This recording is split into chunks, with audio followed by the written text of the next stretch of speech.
41 డేస్‌లో ట్రైలర్ చూస్తే ఆ షాట్లు కొన్ని షాట్లు మంచులో షాట్లు కూడా ఉన్నాయి. 41 డేస్‌లో ఎలా షూట్ చేయగలిగారు? ఎలా ప్లాన్ చేశారు? మీరేమన్నా వాళ్ళకి ఆహ్, ఎలా కోఆపరేట్ చేశారు? అంటే క్రూ ఏం లేదు. మొత్తానికి. అంటే ఏం లేదండి. మేము ఆల్మోస్ట్ మార్నింగ్ 9 నుంచి నైట్ 2 వరకు అలా చేసి మళ్ళీ నెక్స్ట్ డే మార్నింగ్ 9కి అలా, ఎందుకంటే యాక్టర్స్ డేట్స్ అండి. మనకి ఒక కొన్ని డేట్స్ అవైలబుల్ ఉన్నాడు.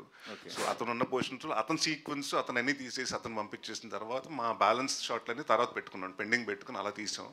So it's like only timing అండి. ఎందుకంటే మోర్ ఆఫ్ ఒక కాలనీలో జరుగుతుంది, ఒక 2 ఎక్కువ హౌసెస్లో జరుగుతున్నాయి కాబట్టి అక్కడే సెటప్స్ కాబట్టి అంటే చాలా ఫాస్ట్గా. అండ్ ఇందాక చెప్పాను కదండి, ఇక్కడ రెడీ అవుతుంటే ఇంకొక సెటప్ ఇంకొక చోట రెడీ అయిపోతుంటుంది. So we didn't waste much of time అండి. ఎందుకంటే చిన్న ప్లేస్ కాబట్టి వి కాంట్, అంటే 2 కెమెరాలు ప్లేస్ చేయలేం. అందుకని 2 కెమెరాలు 2 డిఫరెంట్ రూమ్స్లో పెట్టి we use to shoot 2 different sequences the same time. Okay. Director Nani గారు. అది వర్కింగ్ డేస్ 41 కానీ ప్రీ ప్రొడక్షన్ 9 months పెట్టిందండి మాకు. ఓహ్! Very good. నాని గారు. Hi sir. హాయ్ అండి.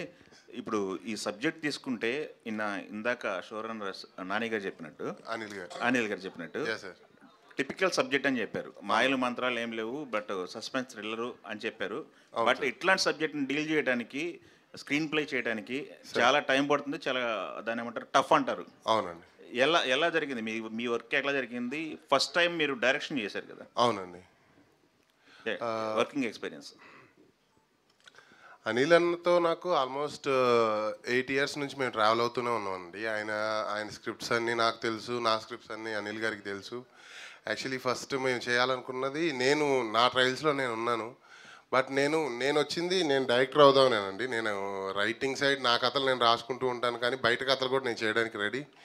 సో అలా వచ్చి అనిల్ అన్నకి, అన్న ఇలా ఒక కథ చేద్దాం అనుకుంటున్నాను అది ఇది అని అన్నప్పుడు, అరే నా దగ్గర ఒక కథ ఉందిరా, అది చేస్తావా అని అనిల్ అన్న అడిగితే, నేను చేయడానికి రెడీ అన్న. నాకు ఇంకా ఛాలెంజ్ బయట నుంచి ఒక కథ చేయడం. సో అన్న మీరు నమ్ముతున్నారు నన్ను అని అంటే, నాకు నీ మీద నాకు చాలా నమ్మకం ఉందిరా, ఏదన్నా ఉంటే నేను ఉంటా, వెనకాల నేను ఉంటాను, నువ్వు రెడీగా ఉండు, నువ్వు రెడీ అని అంటే నేను రెడీ అని అన్నాను సార్.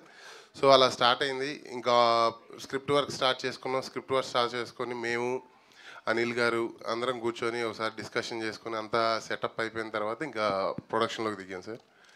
సో అలా ఇదేం లేదు సార్, అంటే హ్యాపీగానే వెళ్ళిపోయింది మాకంతా. ఓకే. అనిల్ గారు మీరు ఇంతకుముందు చేసిన పొలిమేర 2కి ఇప్పుడు 12 రైల్వే కాలనీకి హాయ్ సార్. ఏంటి డిఫరెన్స్? కదండి అంతే డిఫరెన్స్. అంటే అవి థ్రిల్లర్సే కదా, సస్పెన్స్ థ్రిల్లర్స్. ఇవి కూడా, ఇది మిస్టిక్ ఉందా లేదా హర్రర్ థ్రిల్లరా? అంటే ఫస్ట్ నుంచి నేను చెప్తాను, ఇందులో హారర్ ఆస్పెక్ట్ చాలా అసలు మినిమల్ థింగ్ అనమాట. మీరు హారర్ అంటే వచ్చేసి భయపెట్టేస్తాడు ఇప్పుడు నన్ను, అంటే సీట్ ఎడ్జ్లో ఉండి అమ్మా అనే ఒక షాక్ అట్లాంటివి ఏమీ ఉండవు.